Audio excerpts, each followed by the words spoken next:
Hello friends, I am Ghulam Nabi और आज आप लोगों के लिए बेहतरीन लेसन है ऑब्जेक्ट के बारे में। हाँ, घर बैठे अंग्रेज़ी बोलना भी सीखें और अगर आप किस चीज़ की तैयारी कर रहे हैं, किसी कॉम्पिटिटिव एग्ज़ाम की प्रिपरेशन कर रहे हैं तो ये वीडियो आपके लिए भी है। तो आज मैं ऑब्जेक्ट के टाइप्स के बारे में सिखाने वाला हूँ कि ऑब्जेक्ट के कितने प्रकार होते हैं और कैसे आप उसको समझ सकें। देखिए, ग्रामर आपको रटना नहीं है, आपको बड़े ही आसान तरीके से समझना है। तो मेरे साथ बने रहिएगा ऑब्जेक्ट पर कमांड करने के लिए, क्योंकि अगर आपको ऑब्जेक्ट की जानकारी नहीं है, ट्रांसलेट करने में भी समस्या होगी और पैसिव्स बनाने में तो पूरी की पूरी समस्या आपके सामने होने वाली है। हाँ, तो आपको मैं सिखाने वाला हूँ डायरेक्ट ऑब्जेक्ट के बारे में, indirect object, cognate object, object आप प्रीपोजिशन सीखेंगे, रिटेन ऑब्जेक्ट सीखेंगे एंड ऑब्जेक्ट आप पजेसिव एडजेक्टिव सीखेंगे, रिफ्लेक्टिव ऑब्जेक्ट और एडवर्बियल ऑब्जेक्ट। तो इस तरह के 8 प्रकार आपके जो ऑब्जेक्ट को मैं आज आपके सामने एक्सप्लेन करने वाला हूँ। मेरे साथ बने रहिएगा। तो चलिए, पहले मैं आपको डायरेक्ट ऑब्जेक्ट के बारे में सिखाता हूँ। और ऑब्जेक्ट क्या होता है, ये चीज़ आपको पता होगा कि जो कुछ कार्य होता है, कार्य का प्रभाव जिस पर पड़ता है उसी को ऑब्जेक्ट हम कहेंगे। तो पहले मैं मामला क्लियर ये हो जाए कि सब्जेक्ट के बाद आपका जो वर्ब होगा और उस वर्ब का प्रभाव जिस पर पड़ेगा उसी को हम ऑब्जेक्ट कहेंगे। जैसे आई रोट अ लेटर, मैंने एक पत्र लिखा, पास्ट इंडेफिनिट टेंस का अफर्मेटिव सेंटेंस हो जाएगा। तो आई आपका इसमें सब्जेक्ट हो गया, काम करने वाला, रोट वर्ब की सेकेंड फॉर्म, और लिखने का जो प्रभाव है आपका पड़ा लेटर पर, तो ये आपका हो गया ऑब्जेक्ट। तो आई रोट अ लेटर, मैंने एक पद लिखा और ये आपका ऑब्जेक्ट हो जाएगा, डायरेक्ट ऑब्जेक्ट हो जाएगा। अब चलिए एग्जांपल से मैं आपको समझाता हूँ। तो डायरेक्ट ऑब्जेक्ट क्या होता है, जिसमें जान ना हो, नॉन लिविंग हो, निर्जीव हो, वो आपका डायरेक्ट ऑब्जेक्ट हो जाएगा। और देम जो लिविंग है ये आपका हो जाएगा इनडायरेक्ट ऑब्जेक्ट। तो जब डायरेक्ट और इनडायरेक्ट ऑब्जेक्ट होना होता है तो पहले तरीका सही ये होता है कि पहले हम इनडायरेक्ट ऑब्जेक्ट को रखें। I told them a story, तो आपका अ स्टोरी इसमें कौन सा ऑब्जेक्ट है दोस्तों, आपका डायरेक्ट ऑब्जेक्ट है। क्योंकि डायरेक्ट ऑब्जेक्ट होता है जो निर्जीव हो, जिसमें जान ना हो और कहने का प्रभाव डायरेक्ट स्टोरी पर पड़ रहा है। आप चाहें तो ये भी कह सकते हैं कि I told a story to them, लेकिन ये फिर आपका थोड़ा सा गड़बड़ हो जाएगा। यानी ये हो जाएगा कि जब आपका 2 ऑब्जेक्ट हो तो इनडायरेक्ट ऑब्जेक्ट को पहले कहना आपका बिल्कुल सही रहता है, चाहे तो आगे पीछे कह सकते हैं, कोई समस्या नहीं है। Next example, I saw her in the market, मैंने उसे बाजार में देखा था या मैंने उसे बाजार में देखा, पास्ट इंडेफिनिट टेंस। सी का सेकेंड फॉर्म का सो हो जाएगा। तो मैंने उसे बाजार में देखा, तो यहां पर आपका जो हर है आपका वो क्या बन रहा है, आपका ऑब्जेक्ट है। अच्छा, तो जैसे आपको बताया जाता है सर कि जो नॉन लिविंग होगा वर्ब का प्रभाव उस पर पड़ेगा तो वो आपका डायरेक्ट ऑब्जेक्ट हो जाएगा। अगर लिविंग है, कोई आदमी है, कोई व्यक्ति है, तो वो इनडायरेक्ट ऑब्जेक्ट हो जाएगा। लेकिन ऐसा बिल्कुल सही नहीं होता है हर बार।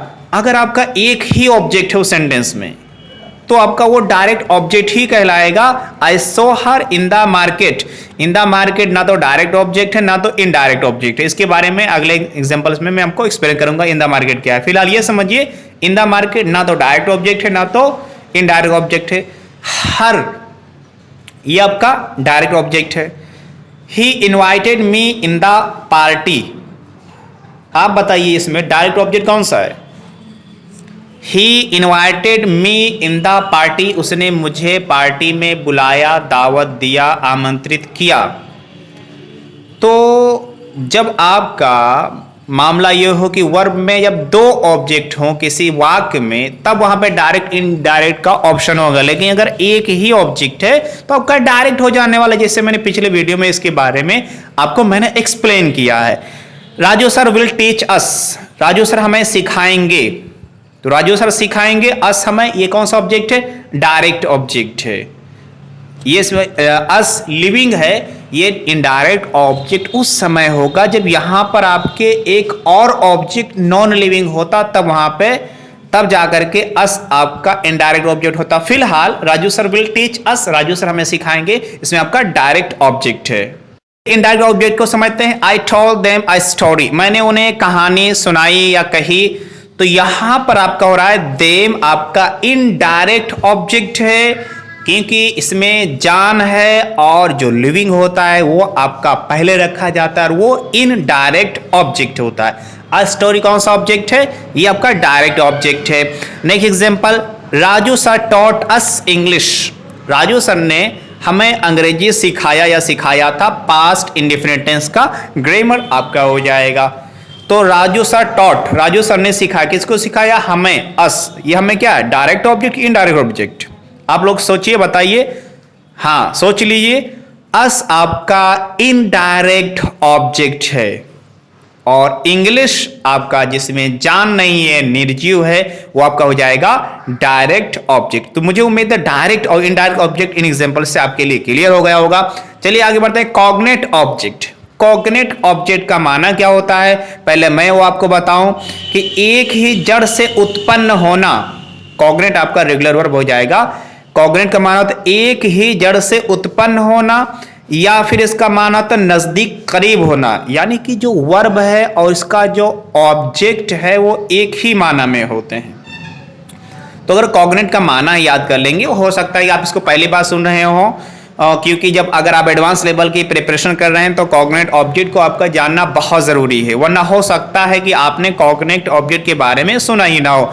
तो अगर आप इसको पहली बार सीख रहे हैं, तो अगर आपको कुछ नई चीज़ अगर सीखने को मिलती है तो हमारे चैनल को सब्सक्राइब करना मत भूलिए, लाइक और कमेंट में बताइएगा। हाँ, तो एग्जाम्पल से समझते हैं कि Ram dreamed a horrible dream. तो ड्रीम यहाँ पर एक रेगुलर वर्ब है और इसका इररेगुलर भी आता है। तो राम ने एक डरावना सपना देखा।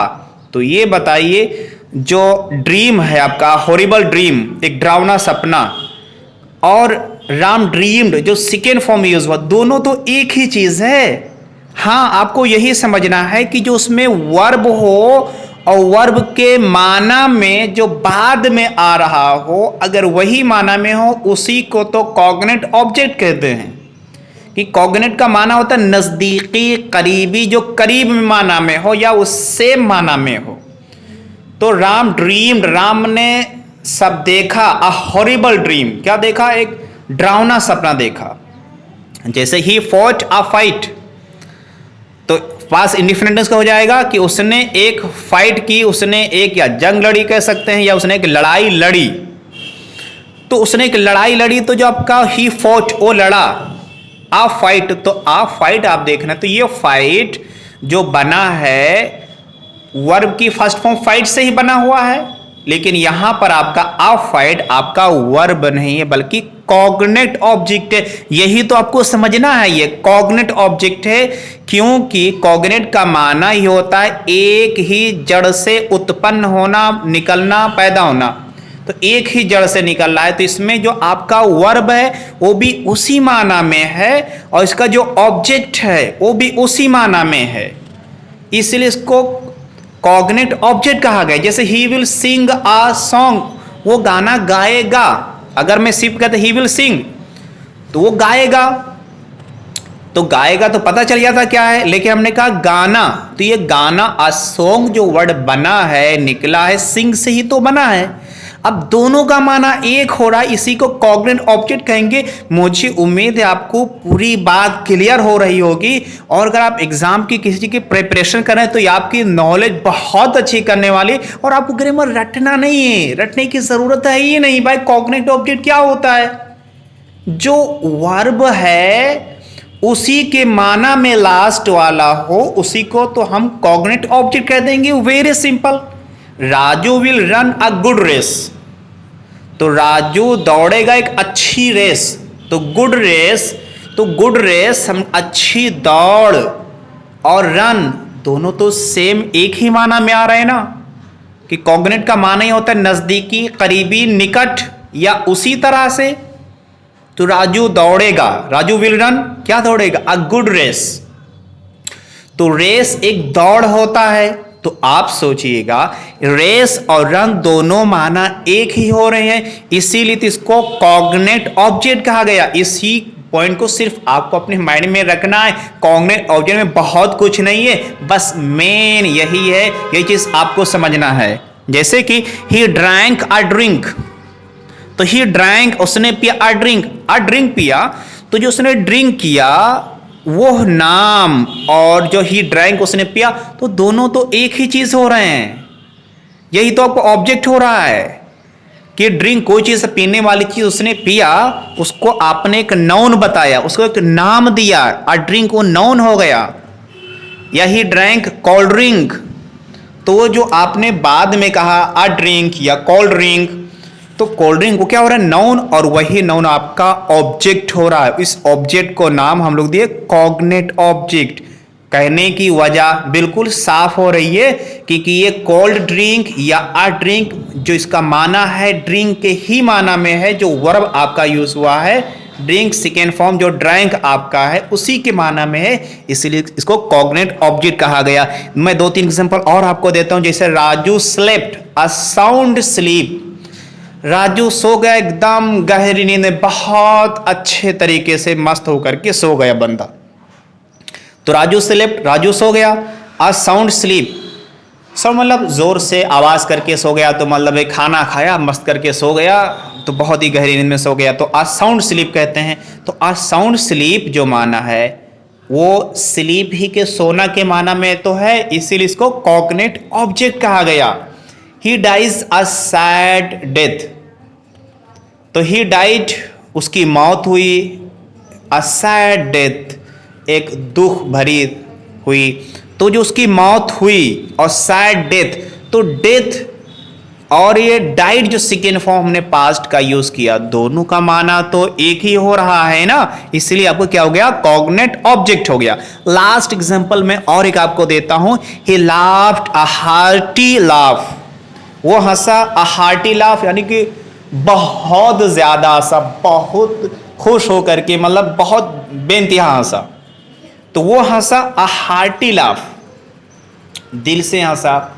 तो ये हार्टी लाफ और हंसना दोनों एक माना में हो रहे हैं, तो ये आपका कॉग्नेट ऑब्जेक्ट हो गया। बस कॉग्नेट ऑब्जेक्ट में यही मेन चीज आपका है कि जो आपका वर्ब हो रहा है और जो उसमें ऑब्जेक्ट आ रहा है वो सेम मीनिंग में आ जाए।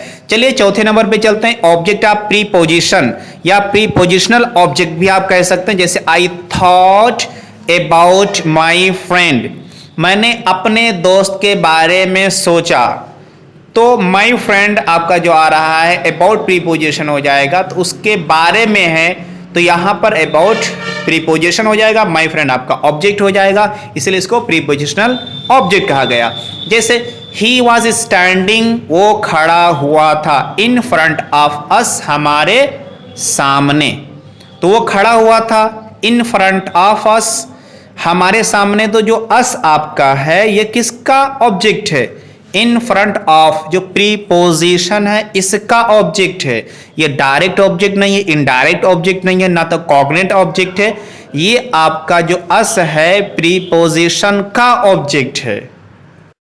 जैसे ही इनवाइटेड इन द पार्टी, उसने पार्टी में दावत दिया, तो ही इनवाइटेड, ही आपका सब्जेक्ट होगा, इनवाइटेड वर्ब की second form, in the party, तो जो आपका पार्टी है आपका ये ऑब्जेक्ट है, लेकिन इन जो प्रीपोजिशन है या ये उसका ऑब्जेक्ट है। तो ही इनवाइटेड इन द पार्टी, तो इन द पार्टी आपका ना तो डायरेक्ट ऑब्जेक्ट है, ना इनडायरेक्ट ऑब्जेक्ट है, ना तो कॉग्नेट ऑब्जेक्ट है, ये आपका प्रीपोजिशन का ऑब्जेक्ट है। तो इसको आप कितने भी एग्जांपल बना लीजिएगा कि आपने कोई प्रीपोजिशन कहा, प्रीपोजिशन के बाद में अगर कोई चीज आ रहा है तो उसको कहेंगे वो ऑब्जेक्ट नहीं बल्कि प्रीपोजिशन का ऑब्जेक्ट है। जैसे I will go to Mumbai, मैं मुंबई जाऊंगा, आई विल गो मैं जाऊंगा। अब ये टू मुंबई आपका ना तो डायरेक्ट ऑब्जेक्ट ना तो इनडायरेक्ट ऑब्जेक्ट है। आपको याद होगा पिछले वीडियो मैंने बताया था कि डायरेक्ट और इनडायरेक्ट ऑब्जेक्ट का पहचानने का ढंग ये होता है कि व्हाट या होम से क्वेश्चन करिए, अगर जवाब मिल जाएगा तो डायरेक्ट ऑब्जेक्ट होगा। जैसे हमने कहा तुम क्या जाओगे, क्या जाओगे, कोई नाम थोड़ी जो हम कहें क्या जाओगे, दाल जाओगे, चावल जाओगे, या कहा किसको जाओगे, होम, तो भी जवाब मिल रहा है। तो पता चला I will go to Mumbai, मैं मुंबई जाऊंगा। यहाँ पे टू आपका जो है ये प्रीपोजिशन है और मुंबई आपका ऑब्जेक्ट है। तो मुंबई यहाँ पर आपका ऑब्जेक्ट है प्रीपोजिशन का, इसीलिए I will go to Mumbai इसका पैसिव वॉइस हम नहीं बना सकते हैं, क्योंकि पैसिव वॉइस हम बनाएंगे जो हमारा डायरेक्ट ऑब्जेक्ट मिल जाएगा या फिर हमें इनडायरेक्ट ऑब्जेक्ट मिलेगा उसका पैसिव वॉइस बना सकते हैं ना, और प्रीपोजिशन का जो मिलेगा हम उसका थोड़ी बनाने वाले हैं। इस एग्जांपल में जैसे आप देख पा रहे हैं, तो मुझे उम्मीद है कि आपको ऑब्जेक्ट ऑफ प्रीपोजिशन या प्रीपोजिशनल ऑब्जेक्ट कह सकते हैं, ये भी आपको क्लियर हो रहा होगा। अगला मैं आपको बताने वाला हूं कि रिटेन्ड ऑब्जेक्ट ये क्या होता है। The object that does not change their place while making passive is called retained object. Example समझते हैं, जैसे he gave me uh pen, उसने मुझे एक पेन दिया। तो इसमें क्या होता है, जब इसको आप पैसिव वॉइस में चेंज करें, जब पैसिव वॉइस में बनाएं, तो इसका ऑब्जेक्ट ना बदले, वैसे कि ही वैसे रहे, तो इसको हम कहेंगे रिटेन्ड ऑब्जेक्ट कहेंगे। जैसे कि a pen was given me by him, मुझे एक पेन दिया गया उसके द्वारा। अब इस एग्जाम्पल में आप मी को देख रहे हैं, मी कुछ बदला, जो एक्टिव वॉइस में मी था सेम उसी पोजीशन में उसी हालत में है, इसीलिए इसको मी को कहा जाएगा कि मी आपका रिटेन्ड ऑब्जेक्ट है। हां, मैंने कहा कि एक्टिव वॉइस कोई आपका सेंटेंस है, उसको पैसिव में करना है, और जब उसको पैसिव में बदलें, वो ऑब्जेक्ट ना बदले, बिल्कुल वैसे का वैसे ही रहे, तो उस ऑब्जेक्ट को कहेंगे वो हमारा ये रिटेन्ड ऑब्जेक्ट है। वो अलग बात रही कि वो डायरेक्ट ऑब्जेक्ट या इनडायरेक्ट ऑब्जेक्ट हो जाएगा, तो मैंने आपको बता दिया है, लेकिन वही डायरेक्ट या इनडायरेक्ट ऑब्जेक्ट को एक नाम देते हैं कि ये रिटेन्ड ऑब्जेक्ट है, यानी वो अपनी जगह पर टिका हुआ है, बदलता नहीं है। अगर आप कहें I was given a pen by him, तो मुझे एक पेन दिया गया उसके द्वारा, तो यहां पर I was given a pen, तो यहां पे आ पेन आपका जो ऑब्जेक्ट हो रहा है, यहां पर अब ये वाला रिटेन ऑब्जेक्ट हो गया, क्योंकि यहां पर हम आ पेन को नहीं बदल रहे हैं, और इस आ पेन को हम यहां पर जो मी पिछले सेंटेंस में था, अब यहां पर आपका आ पेन हो गया, तो आ पेन आपका हो जाए रिटेन्ड ऑब्जेक्ट हो जाएगा। Next example, my principal allowed me leave, मेरे प्रिंसिपल ने मुझे छुट्टी दी, तो इस तरह पैसिव कह सकते हैं, leave was allowed me by my principal.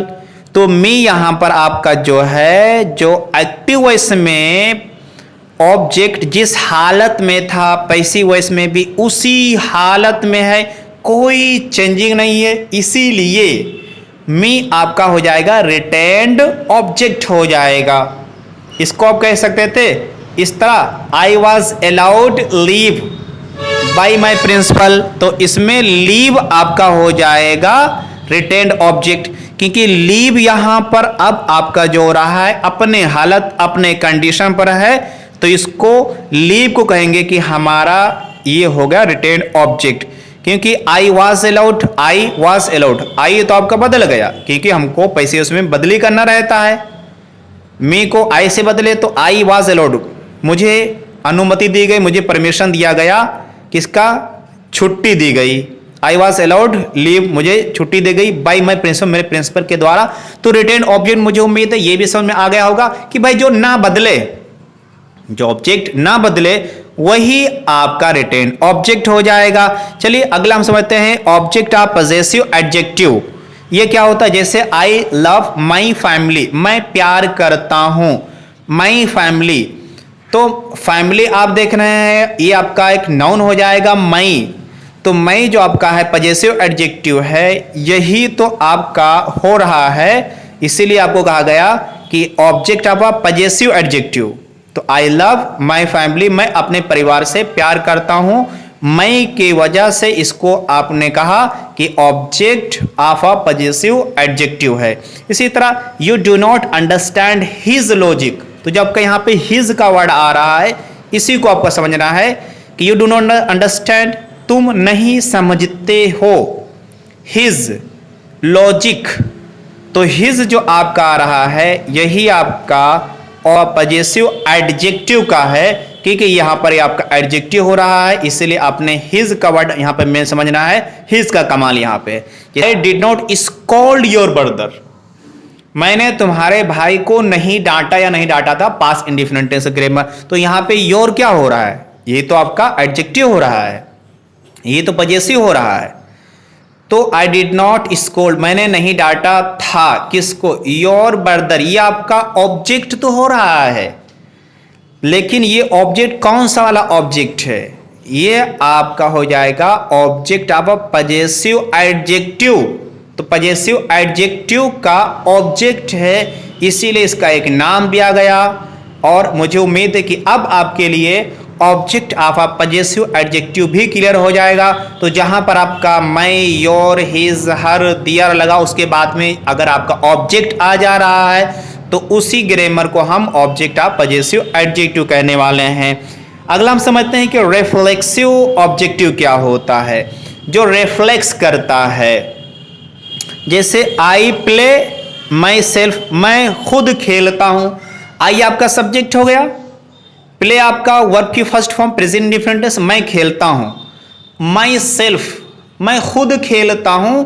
तो ये जो माई सेल्फ है ये आपका ऑब्जेक्ट बन रहा है, और इस ऑब्जेक्ट का नाम है, क्योंकि ये ऑब्जेक्ट है आपका सब्जेक्ट की तरफ लौट रहा है, और सब्जेक्ट की तरफ लौट करके बता रहा है कि वही सब्जेक्ट आपका ऑब्जेक्ट हो रहा है। कि आई प्ले, तो यहां पे आई प्ले हो गया, मैं खेलता हूं, आई सब्जेक्ट, प्ले वर्ब की फर्स्ट फॉर्म, और माई सेल्फ, मैं खुद खेलता हूं। तो ये माई सेल्फ है, इसी माई सेल्फ को कहेंगे ये रिफ्लेक्सिव ऑब्जेक्ट है। इसी तरह ही किल्ड हिमसेल्फ, उसने खुद को किल कर लिया, उसने खुद को मार लिया, तो ही सब्जेक्ट हो गया। किल्ड वर्ब की second form past indefinite tense, himself खुद आपका, तो ये आपका हो जाएगा ऑब्जेक्ट, इसको कहेंगे रिफ्लेक्सिव ऑब्जेक्ट हो जाएगा। शी सॉल्व्ड इट हरसेल्फ, उसने इसे सॉल्व किया खुद। तो हर सेल्फ यहां पर आपका ऑब्जेक्ट हो रहा है, और ये ऑब्जेक्ट जो सब्जेक्ट जो शी है ये वही है आपका, इसलिए इस हर सेल्फ को कहेंगे reflexive object. He will have to do himself, उसे खुद करना पड़ेगा। यहां पर हिमसेल्फ आपका ऑब्जेक्ट है, और इस ऑब्जेक्ट कहेंगे रिफ्लेक्सिव ऑब्जेक्ट। और नेक्स्ट आपका हो जाएगा you don't love your self, तुम खुद से प्यार नहीं करते हो।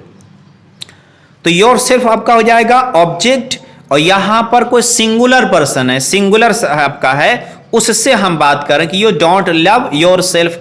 अगर प्लूरल होता तो योर सेल्व्स हो जाता, कि तुम लोग अपने आप से प्यार नहीं करते हो। अगले एग्जांपल से प्लूरल का एग्जांपल समझते हैं। जैसे you don't help your selves, तुम खुद की सहायता नहीं करते हो। You don't help your self, यानी कि आप मेरे सामने हैं, एक दो नहीं है, मतलब एक से अधिक लोग हों, दो हों, दस हों, हजारों, उससे मतलब नहीं है। हमने कहा तुम लोग खुद की सहायता नहीं करते हो, तो you do not help, you subject हो गया, डू आपका हेल्पिंग हो गया, नॉट प्रेजेंट इंडेफिनिट टेंस है, इसलिए ना कहने के लिए, हेल्प आपका वर्ब की first form. You don't help, तुम सहायता नहीं करते हो, योर सेल्व्स खुद की, ये आपका ऑब्जेक्ट है। और कौन सा ऑब्जेक्ट है आप लोग बताइएगा? हाँ, रिफ्लेक्सिव ऑब्जेक्ट है, और प्लूरल यहां पर आपका है। दे सॉल्व्ड देमसेल्व्स, उन्होंने खुद से सॉल्व किया। तो दे सब्जेक्ट हो गया, सॉल्व्ड वर्ब की सेकेंड फॉर्म, आप किसी भी ग्रामर में यूज कर लीजिएगा। दे सॉल्व्ड, यहां पास इंडेफिनिट के एग्जांपल में मैंने आपको बताया है। देमसेल्व्स, तो ये देमसेल्व्स क्या है? आपका ऑब्जेक्ट है। और कौन सा ऑब्जेक्ट है? मुझे उम्मीद है आपको पूरी बात समझ में आ रही होगी। ये देमसेल्व्स हो जाएगा आपका ऑब्जेक्ट। और कौन सा ऑब्जेक्ट है? रिफ्लेक्सिव ऑब्जेक्ट है आपका। लास्ट और एक समझते हैं एडवर्बियल ऑब्जेक्ट। हम इसको समझते हैं। अगर दोस्तों, अगर आपको इसमें से कुछ भी नई चीज आपको मिल रही है, नया नॉलेज, नया ज्ञान मिल रहा हो, तो इस वीडियो को आप शेयर करते रहिएगा, दोस्तों तक पहुंचाते रहिएगा। एडवर्बियल ऑब्जेक्ट क्या होता है, इसको पहचानते कैसे हैं? अगर वेयर जगह के लिए होगा तो वेयर से क्वेश्चन करेंगे, पता चल जाएगा। मैनर के लिए होगा तो हाउ से करेंगे, पता चल जाएगा। अगर आप समय के लिए होगा तो व्हेन से कहेंगे। जैसे आई वेंट टू दिल्ली, मैं दिल्ली गया था। तो यहां पर क्या हो रहा है कि कहां गए थे, दिल्ली गए थे। तो कहां, एक जगह हो रहा है। तो यहां पर दिल्ली जो आपका है, ये दिल्ली आपका ऑब्जेक्ट बन रहा है, लेकिन ये एडवर्बियल ऑब्जेक्ट बन रहा है। He sang a song beautifully in the hall yesterday। अब इसमें क्या हो रहा है, उसने गाना गाया। He sang a song, एक गाना। तो ये तो आ सॉन्ग आपने देखा, ये आपका ऑब्जेक्ट है और ये डायरेक्ट ऑब्जेक्ट है। ब्यूटीफुली, तो ब्यूटीफुली ये मैनर बता रहा है किस तरीके से, ये भी आपका एडवर्बियल ऑब्जेक्ट है। दूसरा आपका एडवर्बियल ऑब्जेक्ट हो जाएगा इन द हॉल, ये भी आपका एडवर्बियल ऑब्जेक्ट है, ये आपको जगह को बता रहा है। तीसरा और आपका एस्टरडे, ये आपका समय बता रहा है। तो ये सब जो आपको तीनों लास्ट के देख रहे हैं, ये आपके ऑब्जेक्ट तो हैं, लेकिन ये आप तीनों आपके जो है एडवर्बियल ऑब्जेक्ट हैं। क्योंकि beautifully, in the hall, yesterday ना तो आपका डायरेक्ट ऑब्जेक्ट है, इनडायरेक्ट ऑब्जेक्ट है, ना कॉग्नेट ऑब्जेक्ट है, ना रिटेंड आप देख पा रहे हैं, ना ऑब्जेक्ट आप पॉजेसिव एडजेक्टिव है, ना तो आपका रिफ्लेक्टिव ऑब्जेक्ट है। ये आपके हो रहे हैं एडवर्बियल ऑब्जेक्ट हो रहा है। हमको ये तो समझना है कि एडवर्बियल में क्या हो रहा है, कोई जगह बताते हैं, कोई मैनर बताते हैं, कोई समय बताते हैं।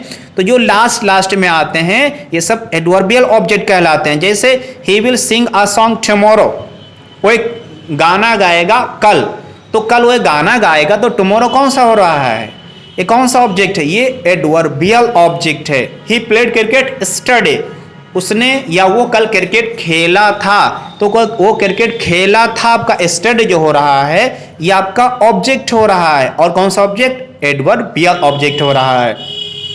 आई went to Mumbai twice last year, मैं मुंबई गया था 2 मरतबा पिछले साल। तो यहाँ पे मुंबई आपका ये भी एडवर्बियल ऑब्जेक्ट हो रहा है, क्योंकि ये जगह बता रहा है। और कितने मरतबा अब बता रहे हैं, हाउ ऑफन, कितने मरतबा, 2 मरतबा, ये भी एडवर्बियल ऑब्जेक्ट हो जाएगा। लास्ट ईयर तो पिछली बार बता रहे हैं, कब यानी समय बता रहा है, तो ये भी एडवर्बियल ऑब्जेक्ट हो जाएगा। मुझे उम्मीद दोस्तों ये वीडियो आपके लिए बहुत बहुत हेल्पफुल रही होगी। अगर आप किसी चीज़ की प्रिपरेशन कर रहे हैं, तैयारी कर रहे हैं, तो इस तरह के उसमें से क्वेश्चन आते हैं कि ये कौन सा ऑब्जेक्ट है, तो ये आपके लिए अब आसान हो गया होगा। अगर कुछ क्वेश्चन हो तो आप कमेंट में लिखिएगा। साथ ही में अगर आपको वीडियो अच्छी लगी, मुझे तो पूरी उम्मीद है कि आपको अच्छी लगी होगी, कुछ आपको नया भी मिला होगा। इसमें हो सकता है कि आपने हाई स्कूल इंटर ग्रेजुएशन किया, वहाँ तक को ना मिला हो, कुछ आपको अगर नया मिला हो तो आप इस वीडियो को आगे तक शेयर करिएगा, क्योंकि शहर ही नहीं बल्कि गांव में भी धूम मचनी चाहिए इस वीडियो की, इस ग्रामर की दोस्तों। सो प्लीज़ आप हमारे वीडियो पे बने रहिएगा। तो अब बने रहने के लिए आपको सब्सक्राइब भी करना पड़ेगा और हमको मोटिवेट करने के लिए आपको लाइक भी करना पड़ेगा। और कमेंट में इसके कुछ एग्जाम्पल लिखिएगा तो बहुत मज़ा आ जाएगा दोस्तों। उस पर लिखिएगा, फिर आपने कौन सा ऑब्जेक्ट लिखा है नाम लिख के देखिए, बताइएगा। कुछ अगर रॉन्ग होगा तो मैं आपको उसमें हेल्प करूंगा। So thank you very much for watching this video. Goodbye everyone. हमारी दूसरी ब्रांच है मधुबन रोड, पुराना नवजीवन हॉस्पिटल के बगल में, घोसी जिला में। हमारी तीसरी ब्रांच है HDFC बैंक के